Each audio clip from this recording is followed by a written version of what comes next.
There's a moment in every human life when you realize something simple but disorienting. You can lose yourself inside your own experience. Not because you're broken, not because you're weak, not because you're too emotional or too sensitive. You get lost because your inner world is fast, layered, and alive. And when the compasses fall out of sync, your system stops moving together and starts pulling in different directions. This is not failure, this is human.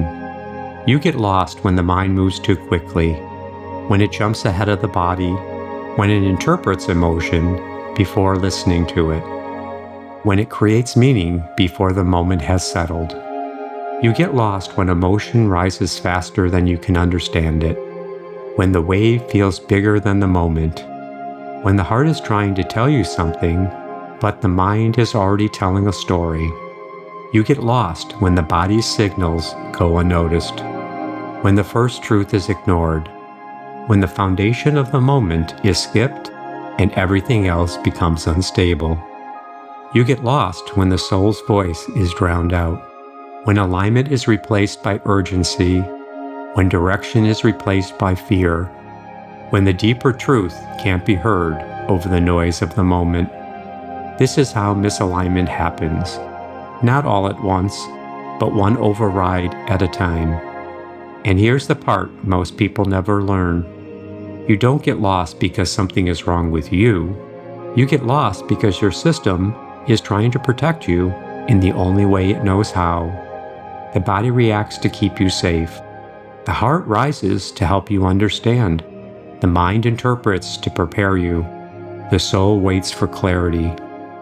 But when the mind moves too fast, or the heart overwhelms, or the body is ignored, or the soul is silenced, the compasses stop working together.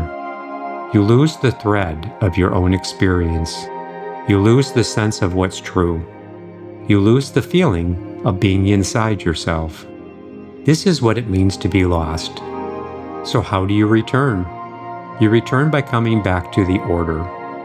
Not by forcing calm, not by suppressing emotion, not by arguing with your thoughts, not by trying to think your way out.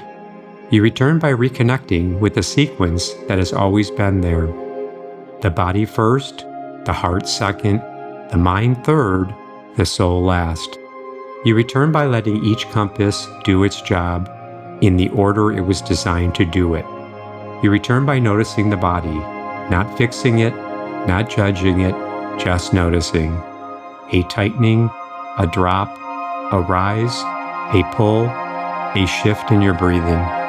This is the beginning of coming home. You return by acknowledging the emotion, not analyzing it, not explaining it, not trying to make it go away.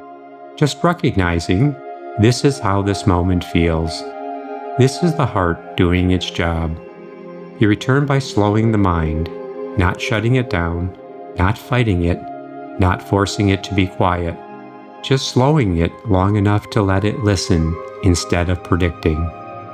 The mind becomes clearer when it stops trying to lead and starts trying to understand. You return by giving the soul space, not demanding answers, not forcing meaning, not rushing clarity. Meaning rises when the moment settles, not before. Returning is not a technique, it's a direction. It's the movement back toward yourself, back toward your experience, back toward the truth of the moment instead of the story about the moment.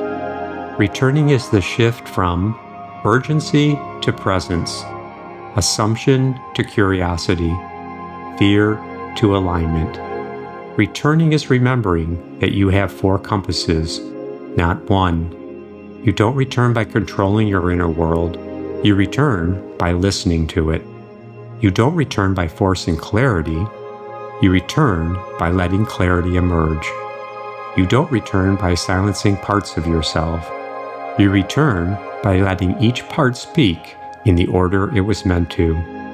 This is how you come back. This is how you re-enter yourself. This is how you find the thread again. Not by effort, by orientation.